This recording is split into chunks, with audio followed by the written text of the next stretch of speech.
Is there really such a thing as a ghost frequency? Almost unbelievably, the answer is yes. Experiments with low frequencies have, in fact, summoned the same phenomena described by witnesses of hauntings.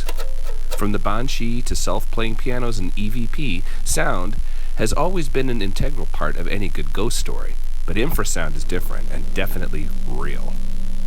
Infrasonics are sound vibrations below 20 hertz, beyond the range of human hearing, and they are capable of causing a host of odd sensations. At 18 hertz, infrasonics have been known to cause optical hallucinations. But don't take it from me, here's what some experts had to say about it.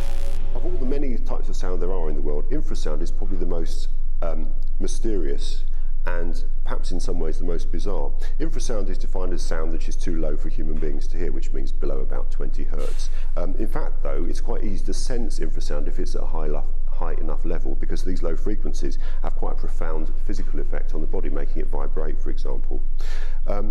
One of the interesting things about infrasound is that it seems to have quite profound effects on the human psyche, the human emotions. We will, however, only be applying our infrasound treatment to one of the 4 cabins, and we'll be trying to find out if there's any meat to this myth, i.e., does a statistically significant majority of our volunteers find that cabin to be the haunted one? This is interesting. I can't hear anything out of the ordinary. I do feel like there's something going on in me. It feels like I have butterflies in my stomach, or I'm really tired, but I've had too much coffee. It's sort of anxiety producing. I don't know about fear, but it's unnerving. Andre Kotz has worked with elephants for 25 years and knows the obvious behaviors that will show the elephants are hearing the infrasound. Proof in a way that they can hear a part of the sound spectrum that we can't even tap into. Absolutely, without a question. My personal favorite pop culture melding of sound technology and ghostly activity is the Stone Tape by Nigel Neal. I've got something to tell you all.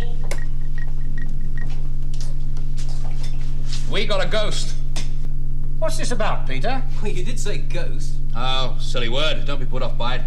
Call it a phenomenon if you like. Anyway, it's real. He's got possession of the computer storage room, and it's stopped all work there. Well, whatever it is, I've heard it. Collie's heard it. And Jill's seen it. This is also consistent with some findings at the end of the 20th century, which came about through reports of a haunted laboratory in Coventry University, where people reported vague sounds of depression and unease, and a certain unearthly quality to the place, and also even physical manifestations, or at least visual manifestations of strange grey shapes. After some experiments were done on this, it was found that the room was actually quite highly subject to infrasound from a faulty fan. I'm so fascinated by infrasound that it inspired the latest issue of my horror comic book. What would happen if you pumped ghost frequencies throughout a haunted house attraction? Dwellings Volume 4, Being of Sound Mind, is available now via Black Eye Books and Crowdfundr.